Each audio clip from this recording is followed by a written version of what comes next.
India शायद एक ऐसा देश होगा जिसके जवान तो सरहद पर लड़ रहे हैं, लेकिन देश के लोग उस दुश्मन के गले मिल रहे हैं। आप खुद ही इस तरह के बयानों को देखें। ये है पाकिस्तान के सीनियर जर्नलिस्ट की हमारे बारे में सोच, जो बयान देते हैं कि अगर कल को पाकिस्तान इंडिया पर कब्जा कर ले तो मेरी तो एक ही ख्वाहिश है कि क्या बॉलीवुड एक्ट्रेस को सेक्स स्लेव बना सकते हैं, लेकिन उन्हीं बॉलीवुड एक्ट्रेस का सपोर्ट देखें। पहलगाम अटैक के बाद इंडियन गवर्नमेंट ने सारे पाकिस्तानी एक्ट्रेस के सोशल मीडिया अकाउंट बैन कर दिए, पर हम इंडियन इन एक्ट्रेस के पीछे इतने पागल हैं कि हानिया आमिर, माहिरा खान के बैंड अकाउंट को एक्सेस करने के लिए इंडियन वीपीएन की सब्सक्रिप्शन खरीद रहे हैं। इनफैक्ट जब इस अटैक के बाद हानिया आमिर को दिलजीत की मूवी से निकालने की बात चल रही थी तो ऐसे रिपोर्ट्स आ रहे थे, तब हानिया से ज्यादा कुछ इंडियन अफेंड हो गए थे। आप सोचो हमारे देश में क्या चल रहा है। मौला जट नाम की एक पिक्चर रिलीज होने वाली थी जिसमें फवाद खान, माहिरा खान और हमजा अली एक्टर्स हैं। हमजा अली आप जानते हो ये कौन है? हाफिज सईद का फैन। इसने खुद ही कहा है कि भले इंडियन गवर्नमेंट बोले कि हाफिज टेररिस्ट है, मैं नहीं मानता। मेरे लिए तो हाफिज सईद एक राइटियस पर्सन है।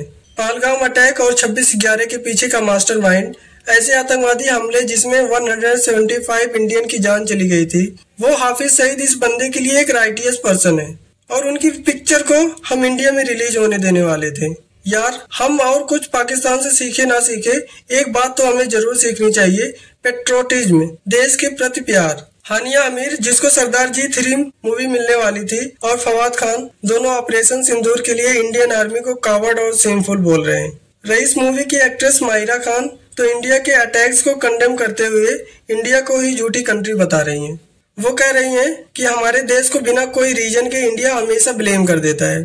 रिसेंट की न्यूज है, पाकिस्तान में येलिटी के जो टेररिस्ट मारे गए ऑपरेशन सिंदूर में, उनके लिए एक स्टेट फ्यूनरल रखा गया और येलिटी कमांडर अब्दुल रऊफ, जो कि एक यूएन डिजिग्नेटेड आतंकवादी है, वो इस फ्यूनरल को हेड कर रहा था और पाकिस्तानी आर्मी इसमें पार्टिसिपेट कर रही थी। इसके बाद भी इनको प्रूफ चाहिए। लेकिन जब भी पाकिस्तान ने इंडिया पर अटैक्स किए, ये सारे एक्टर्स चुप हो जाते हैं या फिर इवन उसे सपोर्ट करते हैं। पाकिस्तानी क्रिकेटर्स तो इनसे भी एक कदम आगे हैं। कई बार ये एंटी इंडिया और हिंदू फोबिक बातें कर चुके हैं। इनके एक्स कैप्टन शाहिद अफरीदी ने पहलगाम अटैक का पूरा ब्लेम इंडिया और इंडियन आर्मी पर डाल दिया।